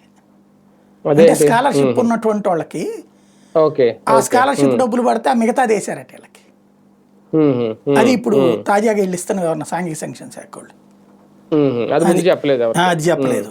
అది ఆయన అయితే అట్లా కాదు, మొత్తం ఇచ్చాడు కదా. అవును, జగన్ మొత్తం ఇచ్చాడు. కానీ తల్లుల నుంచి వ్యతిరేకత వస్తుందా? తల్లుల నుంచి ఆడబిడ్డల నుంచి వ్యతిరేకత వస్తుందా రేపొద్దున్న ఇలాగే కంటిన్యూ అయితే? ఈ జనం ఎప్పుడు పోరాడారండి, అది గుర్తుపెట్టుకోవాలి. జనం ఎప్పుడు పోరాడరు,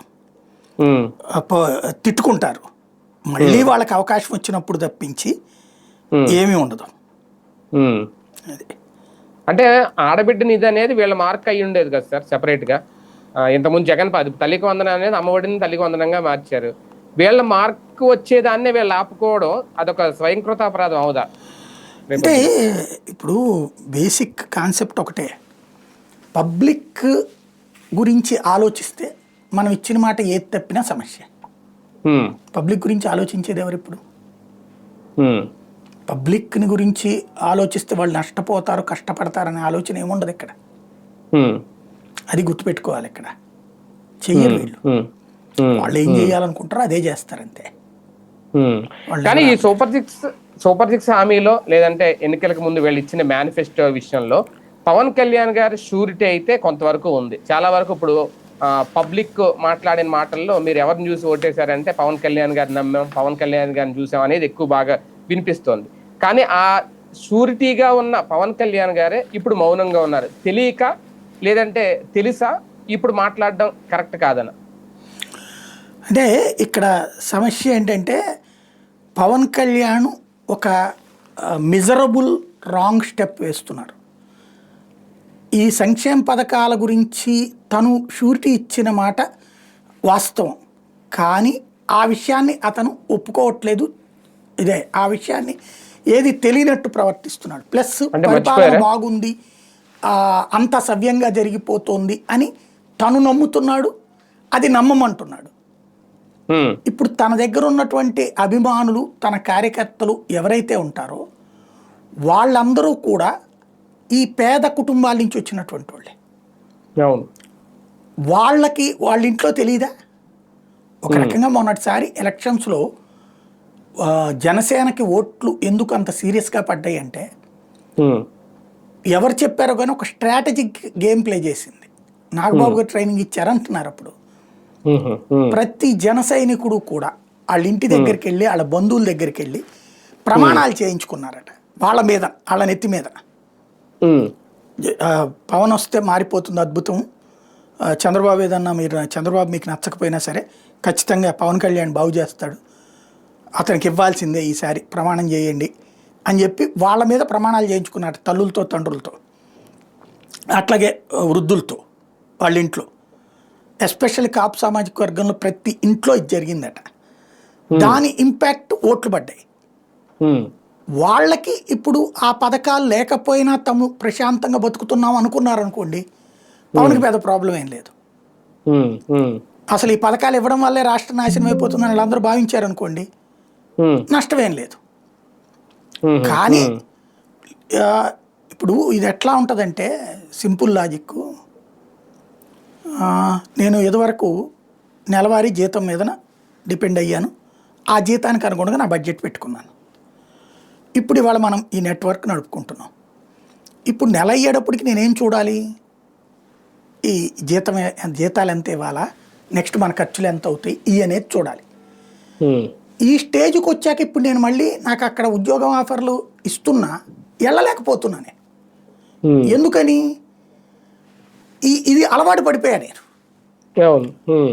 ఇంకోటి ఏం కనబడుతుంది, అక్కడ నేను తీసుకున్న జీతంతో పోల్చుకుంటే ఇప్పుడు నా ఇన్కమ్ ఎక్కువ, కానీ ఇది ఖర్చుకి వెళ్ళిపోతుంది, మిగిలేదు ఉండదు. కానీ నాకు ఇది ఇంత ఆదాయం నేను సంపాదించి సరే ఖర్చులు పెడతానం పోనిద్దాం, కానీ మళ్ళీ వెనక్కి ఎందుకు తగ్గాలి అని అనిపిస్తుంది. వెనక్కి తగ్గిన ఖర్చులు తగ్గవు, ఆదాయం తగ్గుతుంది కానీ. ఇది ఇది సహజ సిద్ధంగా మానవ సూత్రం. అవును. ఇప్పుడు గతంలో ఈ డబ్బులకి అలవాటు పడ్డటువంటి వాళ్ళు ఇవాళ ఆ డబ్బు లేకపోయినా సంపాదించుకునే స్థాయిలో వీళ్ళు ఏమైనా సదుపాయాలు, అదే ఆ పథకాలు, అదే ఈ పథకాలు కాదు, డబ్బులు ఇచ్చే పథకాలు కాదు, ఆ వ్యాపారాలు ఆ స్థాయిలోకి ఎదిగిపోయి, ఇప్పుడు ఫర్ ఎగ్జాంపుల్ ఒక కూలీ కుటుంబానికి ముఠా కార్మికుడి కుటుంబం ఉందండి. నెలకతను 15,000 సంపాదించేవాడు, ఈ ప్రభుత్వం ఇచ్చింది ఏడాదికో 50,000 వచ్చింది. అతను సాఫీగా సాగిపోయింది. ఎందుకు? పై ఖర్చులు ఇవన్నీ దీంతో వెళ్ళిపోయినాయి. బట్టలు కొనాలా, లేకపోతే పిల్లాడికి ఏదైనా సైకిల్ కొని పెట్టాలా, ఇట్లాంటివి వెళ్ళిపోయినాయి. అదే ఇప్పుడు వచ్చేటప్పటికి అతని దాని మీదనే ఆధారపడి ఉన్నప్పుడు, ఇది రానప్పుడు అతనికి కనుక అతని సంపాదన ఈ 10,000 నుంచి 15,000కో 20,000కో వెళ్ళిపోయింది అనుకోండి, ప్రాబ్లం లేదు. అవును. అలా కాకుండా అతని సంపాదన అంతే ఉండి ఇది రానప్పుడు వ్యతిరేకత వస్తుంది. ఇది లేబర్కి ఎక్కువ అవుతుంది సమస్య. రెండోది, వచ్చే సంపాదనలో మద్యానికి ఎక్కువ వెళ్ళిపోతుంది అనుకోండి, ఇంట్లో నెగిటివ్ వస్తుంది. ఒక రకంగా చెప్పాలంటే జగన్ టైంలో మహిళా సాధికారత లభించింది. చంద్రబాబు గారు మహిళా సాధికారత గురించి మాట్లాడుతుంటారు, కరెక్ట్. మహిళా సాధికారత ఆయన తీసుకొచ్చినటువంటి డ్వాక్రా గ్రూపుల సిస్టమ్ కేంద్ర ప్రభుత్వం దేశవ్యాప్తంగా చేస్తే సక్సెస్ఫుల్గా అమలు చేసింది ఆంధ్రప్రదేశ్. 1,000,000 గ్రూపులు, 1,000,000 మంది సభ్యులుగా ఉన్నారు, 1,000,000 మంది. దానివల్ల ఏమైంది, మహిళలు ఒక స్వయం సమృద్ధి సాధించారు నిదానంగా. అంటే ఓ రకంగా ఒకప్పుడు ఇళ్లల్లో మగవాళ్ళు ఇస్తే తప్పించి దేనికి సాధ్యం కాని స్టేజ్ నుంచి అవసరమైతే మగాడికి మందుకు ఇంత డబ్బులు ఇచ్చే స్థితికి మహిళ వచ్చింది, లేబర్లో ఎస్పెషల్లీ. ఆడవాళ్ళు కూలి పనికి వెళ్ళి తీసుకొచ్చి ఇవ్వడం కాకుండా ఈ డ్వాక్రాలు, ఈ సిస్టమ్ వల్ల కొంత సోర్స్ ఆఫ్ ఇన్కమ్ వాళ్ళకు ఉంది. అదే సాధికారత అంటే.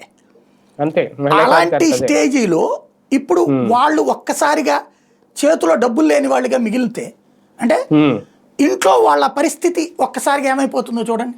ఇప్పుడు నేనే ఉన్నాను, నేను ప్రతిరోజు పొద్దున్నే 4ంటికి లేచి రాత్రి దాకా ఎందుకు కూర్చుంటాను, 10-10:30 దాకా. మన వ్యూవర్ని కావాల్సిన ఇన్ఫర్మేషన్ అంతా ఇస్తూ ఉంటుంటే వాళ్ళు చూస్తుంటే 4 రూపాయలు మనకు వస్తాయని నేను కూర్చున్నాను. నా చేతిలో డబ్బులు ఏం లేదు, రేపు పొద్దున మా ఆవిడ నాకు కూడెడుతుందా, సంపాదించబోతే ఏం పెట్టమంటావురా అని అడగదా రేపు పొద్దున. ఎక్కడి నుంచి పాప మా మాత్రం ఏం చేస్తుంది.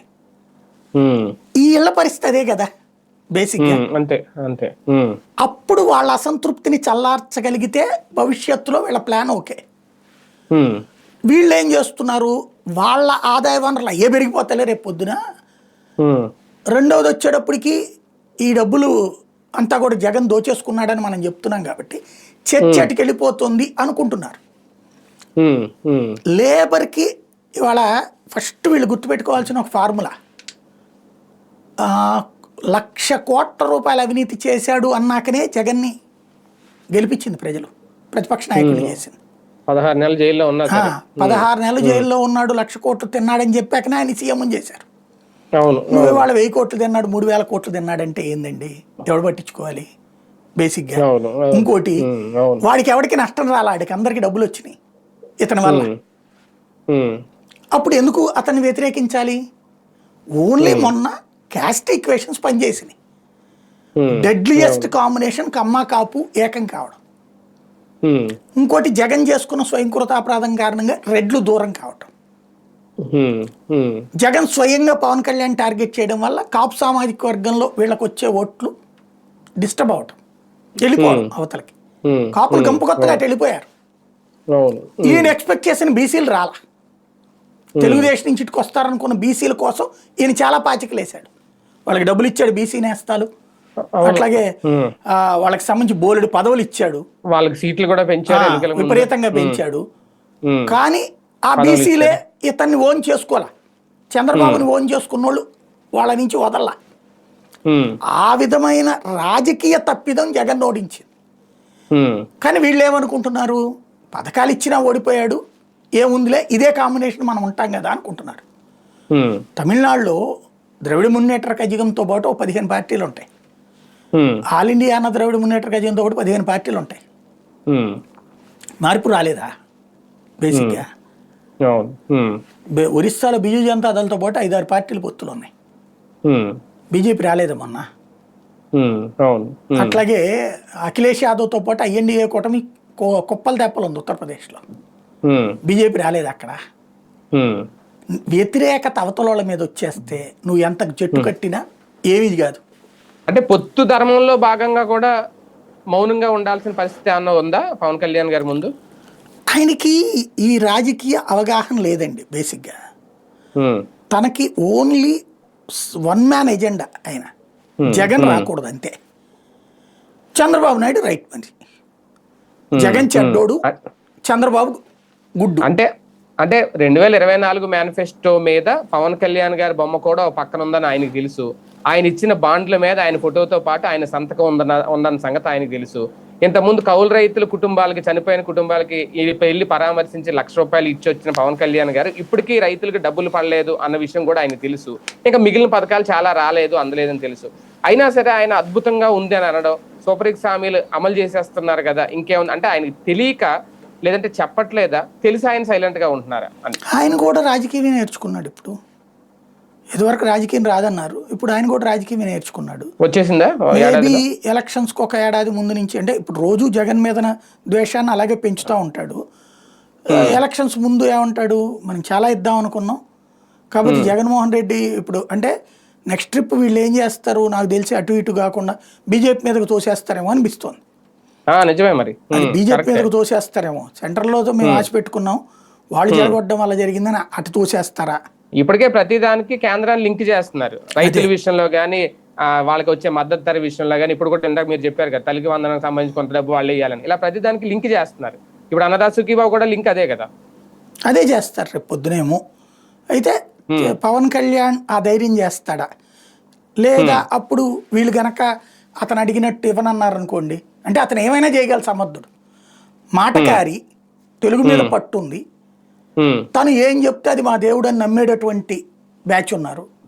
లేదా మా కులపోడు ఎదుగుతున్నాడు, ఇప్పుడే మా కులానికి ఒక ఓట్ బ్యాంక్ కింద తయారవుతున్నాము, అతన్ని మనం సస్టైన్ చేయాల్సిందే అని భావించేటటువంటి విధంగా సామాజిక వర్గం తోడుంది. ఇవి అతనికి ఫెచ్చింగ్. అలాగని అతను అధికారంలోకి రాలేడని తెలుసు కాబట్టి కలిసి జాయింట్గా తెలుగుదేశంతో కలిసి వెళ్తేనే బెటర్ అన్నటువంటి, తమ నాయకుడిని కాపాడుకోవాలని తమ కులం అంతా వెనకాల ఉంటుంది అన్నటువంటిది అతని నమ్మకం. అది ఆ సపోర్ట్ అయితే ఎప్పటికే ఉంటుంది, ఎక్కడికి వెళ్ళిపోదు. సార్ నెక్స్ట్ ఇప్పుడు రేపు 15వ తేదీన, ఆగస్టు 15వ తేదీన ఉచిత బస్సు ప్రయాణం అమలు అయిపోద్ది అన్నట్టుగానే ఉంది దాదాపుగా. మరి లాస్ట్ మినిట్లో అయినా తేడా వస్తే చెప్పలేం కానీ ఇప్పుడు దానికి సంబంధించి ఆల్రెడీ అధికారులతో మాట్లాడారు, అంతా అయిపోయింది. తాజాగా తెలంగాణ ప్రభుత్వం నిన్న ఒకటి రిలీజ్ చేసింది. 200 కోట్ల వరకు దాని మీద ఖర్చు పెట్టాము అనేది వాళ్ళ సెలబ్రేషన్స్ కూడా చేసుకున్నారు. అయితే ఓకే, వాళ్ళదేమో లోటు బడ్జెట్, మిగిలిన బడ్జెట్ రాష్ట్రం, మన లోటు బడ్జెట్ అనేది మొదటి నుంచి చెప్తూ ఉంటారు. ఇది ఒక రకంగా అంటే ఇచ్చిన హామీ నిలబెట్టుకోవాలా, లేదంటే ఒక సాహసం అవుద్దా రేపొద్దున్న ఉచిత బస్సు ప్రయాణం అనేది? అందులో మనకి 10% అవుతుందండి, 10-20% పడుతుంది మనకి ఖర్చు. వాళ్ళకి 200 బస్సులు కూడా మారుస్తున్నారంట, ఎలక్ట్రిక్ బస్సులు తీసుకొస్తున్నారు, మారిస్తే ఇంకా ఖర్చు తగ్గినట్టు కదా, డీజిల్ ఖర్చు తగ్గుతుంది. మరి ఇన్వెస్ట్మెంట్ ఇంకేముంది అందులో, ఇన్వెస్ట్మెంట్ సెంట్రల్ గవర్నమెంట్ ఇస్తుంది కదా సబ్సిడీలు. దాదాపుగా ఇవాళ ఉన్నటువంటి ఈ ఎలక్ట్రిక్ బస్సులకి 3/4 సొమ్ము కేంద్రమే పెట్టుకుంటుంది. అంటే బస్సులు నాకు తెలిసి 1400 బస్సులు అని చెప్తోంది, కేంద్రం ఫ్రీగా ఇస్తున్న బస్సులు అనుకుంటా. కేంద్రం ఒక్కో రాష్ట్రానికి నిన్ను బస్సులను ఫ్రీగా ఇస్తుంది, ఎలక్ట్రిక్ బస్సుల్ని అలవాటు చేసుకోవడానికి. అయ్యి ఉండొచ్చు, లేదా 70% భరిస్తుంది చాలా వాటికి, అయ్యి ఉండొచ్చు. వీళ్ళేం జేబులోంచి డబ్బులు ఏం బెటర్ పెద్దగా క్లియర్గా. కాబట్టి అందులో జగన్ టైంలో బస్సులు కొనడానికి కాంట్రాక్ట్ కుదుర్చుకున్నది కూడా క్యాన్సిల్ చేశారు వీళ్ళు. అంత ఎలక్ట్రిక్ బస్సుల వైపుకి వెళ్తున్నారు. అంటే ఎంత ఎలక్ట్రిక్ బస్సులు ఇచ్చినా, 1400 బస్సులు ఇచ్చినా నిర్వహణ ఖర్చు అనేది రేపొద్దున భారం అవుదా? ఏముంటుంది, నేను చెప్పేది అదే. ఇప్పుడు బేసిక్గా వాళ్ళకి 200 కోట్లు అయితే వీళ్ళకి 20 కోట్లు అవుతుందండి. డీజిల్ లేకపోతే ఇంకే ఉంటుంది, జీతాలు ఈ రొటీనే కదా, కొత్తగా ఏముందని ఇంకా వచ్చే ఆదాయం పోతుంది. అవును, అది క్లియర్. కాకపోతే వీళ్ళు పెట్టుకుంటుంది ఏంటి, ఓన్లీ పల్లె బస్సులే కదా, పల్లె వెలుగులు ఇది అన్నప్పుడు మ్యాక్సిమం సిటీ బస్సులు అంటే నువ్వు సంఖ్యను తీసేయి, అంటే రేపు ఎక్కువ వస్తారు ఖచ్చితంగా. నువ్వు అది లెక్కేస్తే కనుక మీరు చెప్పినట్టు నష్టం అవుతుంది. ఇప్పుడు వాళ్ళు కూడా అదే నాటకం ఆడుతోంది. అసలు పాయింట్ ఏం చూడాలి, ఇప్పుడు ఎంత వస్తుందో అదే అది కోల్పోతాం. ఇప్పుడు వచ్చేసి ఇప్పుడు ఫర్ ఎగ్జాంపుల్ నెలకు ఒక 10 కోట్ల బిజినెస్ జరుగుతోందండి సిటీ బస్సులు, పల్లె వెలుగు బస్సులు అనుకుందాం. ఈ 10 కోట్లలో 3 కోట్లు అయితే ఉంటుంది నెక్స్ట్ కూడా, ఏది మగవాళ్ళు జర్నీ, ఇతర ట్రాన్స్పోర్టేషన్ వ్యవహారాలు. 7 కోట్లు తగ్గచ్చు. ఇది లెక్క ఇట్లా వాళ్ళు ఇదిగో ఇన్ని లక్షల మంది, ఇన్ని కోట్ల మంది, 200 కోట్లేదో చెప్తున్నారు మనుషులు, 200 కోట్లు ట్రిప్పులు తిరిగినట్టు. లాస్ వచ్చేటప్పటికి 650 కోట్లు 700 కోట్లు భరిస్తున్నాం అన్నారు వాళ్ళు. అక్కడ వీళ్ళకి 150 కోట్లు 200 కోట్లు పడుతుంది అట్లాగా. అంటే వాళ్ళ రాష్ట్రం అంతా కాబట్టి వాళ్ళకి ఆల్ బస్సెస్ కాబట్టి వీళ్ళకి ఇవే కాబట్టి 200 కోట్లు పడచ్చు జిల్లాల వరకు ఒక రకంగా. అంటే ఇంకా విధి విధానాలు అయితే ఇంకా ఖరారు చేయలేదు. విధి విధానం అదే కదా, దాంట్లో రాసుకోవడమే కదా. పల్లె వెలుగులు, ఆల్ట్రా పల్లె వెలుగు, సిటీ బస్సులు అని చెప్పారు వీళ్ళు. అంటే జిల్లాల వరకేనా, ఉమ్మడి జిల్లాల వరకే, కొత్త జిల్లాల ఏంటనేది ఇంకా ఉమ్మడి జిల్లాల వరకు అనుకుంటున్నా నేను. అనుకోవడం అయితే కొత్త జిల్లా కాకుండా ఉమ్మడి జిల్లా వరకు పెడతారనుకుంటున్నా. అలా అయితే కొంతవరకు ఇదే. కానీ అంటే ఇంతకుముందు కూడా ఈ పాయింట్ రేజ్ అయింది. అప్పుడు కూడా ఇలాంటివి వస్తే ఆటో కార్మికుల ఉపాధి ఏమన్నా కొట్టినట్టు అవుతుందో, వాళ్ళ పొట్టు కొట్టినట్టు అవుతుంది. ఇప్పుడు వాళ్ళకి ఇచ్చే ఆ వాహన మిత్రాన్ని 10,000 ఇచ్చేవాడు ఆయన, ఇప్పుడు అది కూడా రావట్లేదు అంట కదా, ఇవ్వట్లేదు అనేది. అది ఏమన్నా ఇష్యూ అవుతుంది, ప్రాబ్లం అవుతుంది వాళ్ళకి? కొంత ఇబ్బంది ఉంటుంది ఖచ్చితంగా. ఎందుకంటే ఇప్పుడు హైదరాబాద్ లాంటి చోట్ల అయితే పెద్ద ప్రాబ్లం ఏమి ఉండదండి. కానీ అక్కడ పల్లెల్లో బాగా ఇబ్బంది పడింది ఏంటంటే, ఇదివరకు ఆటో అంటే ఒక మన దాన్ని ఏమంటారు క్యాబ్ టైపు, ఏది మనం ఒక్కడమే ఎక్కుతాం, మన కుటుంబము, దీనికి ఇంతని ఛార్జ్ కడతాం. ఆ స్టేజ్ నుంచి 7 సీటర్ ఆటోలు వచ్చేసేసాక ఈవెన్ మామూలు ఆటోల్ని కూడా వీటి కింద మళ్ళించేసారు, సర్వీస్ ఆటోలు. ఆ సర్వీస్ ఆటోలు వలన వాస్తవంగా చెప్పాలంటే వాళ్ళ ఖర్చు పోను పర్ డే కనీసం 700, మ్యాక్సిమం 1500 మిగులుతుంది వాళ్ళకి. 700 మినిమం, ఏది డీజిల్ ఖర్చులు ఇవన్నీ పోను 700 మినిమం, ఏది రోజులో 8 గంటలు పనిచేస్తాయి. ఆ పైన ఇంకో 4 గంటలు కష్టపడ్డారంటే 1200, 1300. ఒక రోజు మంచి రోజు ఉందనుకుంటే ఇంకో రూపాయి ఎక్కువ వచ్చింది. ఈ డబ్బులు వస్తూ ఉన్నాయి ఇప్పుడు. ఇది వచ్చినప్పుడు ఎక్కువగా ఇట్లా వెళ్లే వాళ్ళలో మహిళలే ఉంటారు, ఇలా సర్వీస్ ఆటోలు. మహిళలే ఎక్కువ ఉంటారు సర్వీస్ ఆటోలు. ఇప్పుడు వాళ్ళు ఆ బస్సు ఎక్కడం బిగిన్ చేస్తే తగ్గుతుంది. అందులో పల్లె ప్రాంతాల్లోనే కదా రూపాయి మిగిల్చుకోవాలనుకుంటారు, కానీ పల్లె ప్రాంతాల్లో రూపాయి ఖర్చు పెడదాం అనుకోరు వాళ్ళు. మామూలు ఆటో ఎక్కకుండా సర్వీస్ ఆటో ఎందుకు ఎక్కుతున్నారు? మామూలు ఆటోకి 100 రూపాయలు డబ్బులు దండగాని, ఇది 10 రూపాయలు. అంతే అంతే. అది ఇదివరకు ఏంటంటే ఆడవాళ్ళు పక్కన మగవాళ్ళు ఉంటే కూర్చోడానికి ఒప్పుకునేవాళ్ళు కాదు, అంటే బంధువులు అయితే ఓకే గాని. ఇప్పుడు సర్వీస్ ఆటోలో ఒకరికొకరు అనుకుంటే కూర్చుంటున్నారు కదా, ఒకళ్ళు కూర్చోవడం రకంగా చెప్పాలంటే. అది అలవాటు అయిపోయాక ఈ తొక్కేసలాటం పెద్దగా పట్టించుకోరు బస్సులో, ఒకరికొకరు కుక్కేసుకోవడానికి కూడా ఎవరు పట్టించుకోరు. అది కొంత ఆ బ్యాచ్కి ఆటో వాళ్ళకి నష్టం ఉంటుంది ఖచ్చితంగా. మరి దానికి ఏమైనా ప్రత్యామ్నాయ ఏర్పాట్లు మంత్రి గారు అన్నారంట?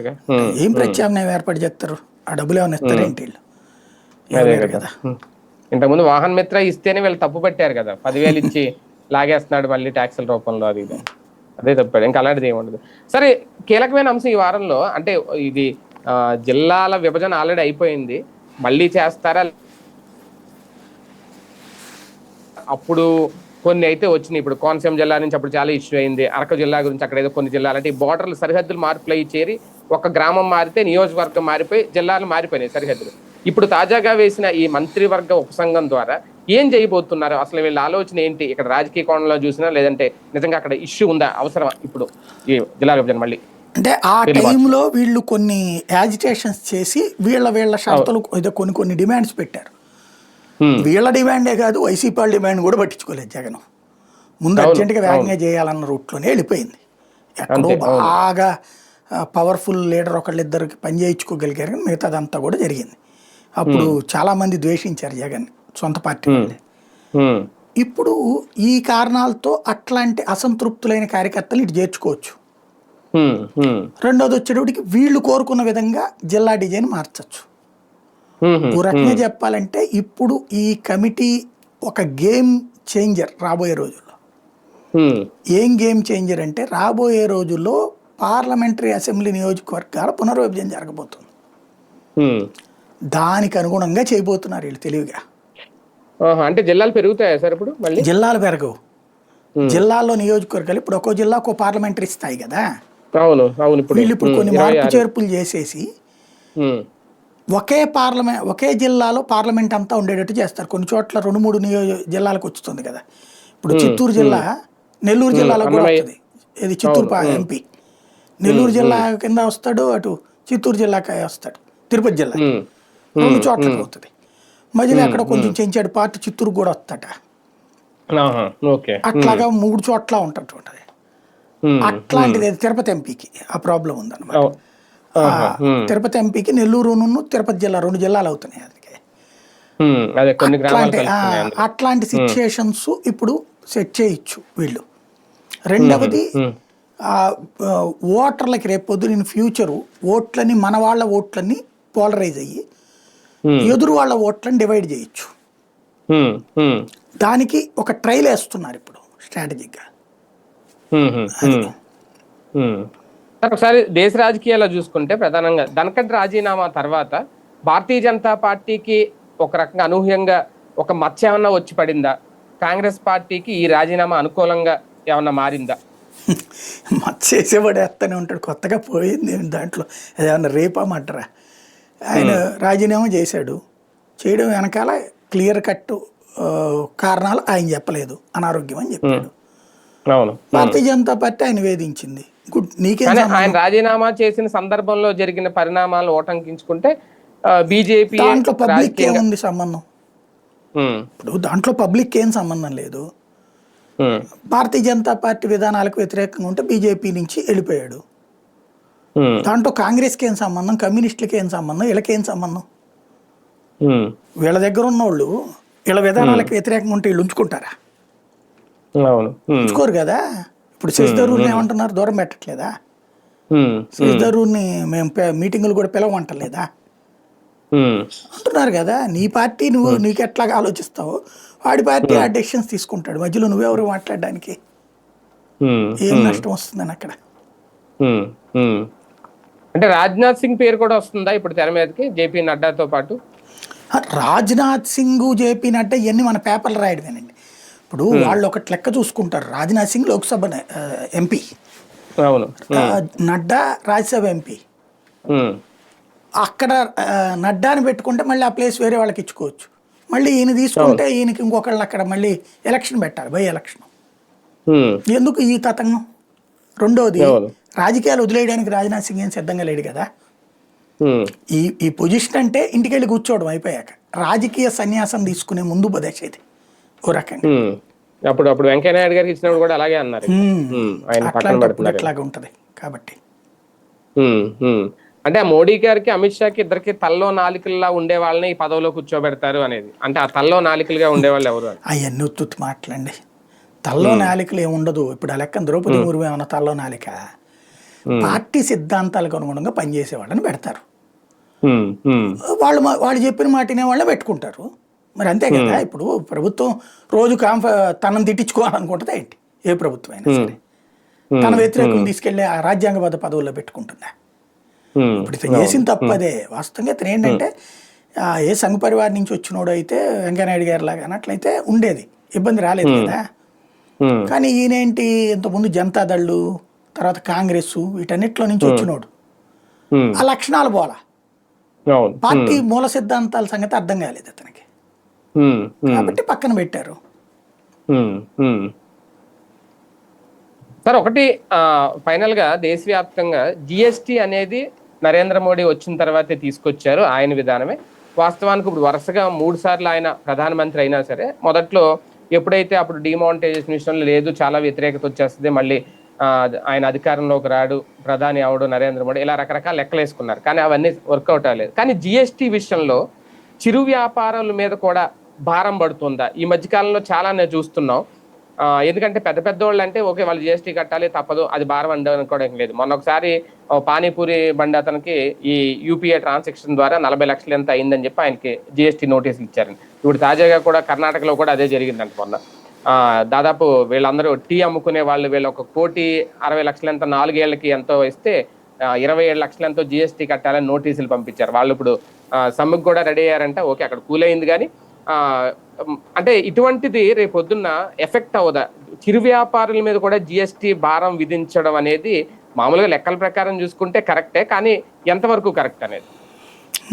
ఎవరైతే నిజమైన బాధితుడు ఉంటే వాడికి కోపం వస్తుంది, కరెక్టే. కానీ వీళ్ళు 40 లక్షల ట్రాన్సాక్షన్ చేస్తూ చిరు వ్యాపారులు అని చెప్పుకోవడం దొంగ వ్యవహారం కదా.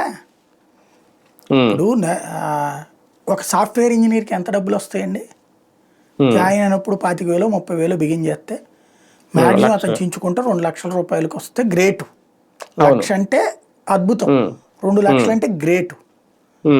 ఇతనికి ఒక చిరు వ్యాపారికి, ఒక టీలు అమ్మేటటువంటి వ్యక్తి అనుకుందాం, 40 లక్షలు వచ్చిందంటే అన్ని ఖర్చులు, ఇంటి ఖర్చులతో సహా పోను 30% మిగులుద్ది. అంటే అక్కడ ట్రాన్సాక్షన్ అయ్యింది కదా సార్, చూస్తారు ఇప్పుడు వాళ్ళ అకౌంట్ లో పడింది. నేను అనేది ఆదాయం అంత మిగిలింది అంటున్నా. అన్ని పోను 30 రూపాయలు మిగిలింది టీ అమ్మే అతనికి. టిఫిన్ సెంటర్ల వాళ్ళకైతే 50% మిగులుద్ది, 50% టిఫిన్ సెంటర్కి. ఇది ప్రాక్టికల్ లెక్క. టిఫిన్ సెంటర్లో 50% మిగులుద్ది. వాస్తవంగా టీకి కూడా 50% మిగులుద్ది. 50 ఏంటి 60-70% మిగులుద్ది. ఏముంది, పాలు నీళ్లు టీనే కదా. పానీపూరి బండి వాళ్ళకి కనీసం 30% మిగులుద్ది, పానీపూరి బండి వాళ్ళకి కూడా. మరి ఆ స్థాయిలో మిగిలినప్పుడు ఏది కోట్లలో మిగిలాక నువ్వు వేలల్లో కూడా ట్యాక్స్ కట్టంటే ఎట్టాగుంటది? చిన్నదే, రోడ్డు పక్కన బండే. అది ఎవరు చూస్తారు? మనం చూద్దాం అంటున్నాం అంటే అది ఒక కుట్ర, ఓ రకంగా చెప్పాలి, అలా చూడని. కానీ అంత సంపాదించితేనే కదా వేసింది. అలా సంపాదించి కూడా అతను 10 లక్షల రూపాయలు సంపాదిస్తుంటే 4 లక్షలు ట్యాక్స్ అడిగారని కూడా తప్పే, నో డౌట్ అందులో.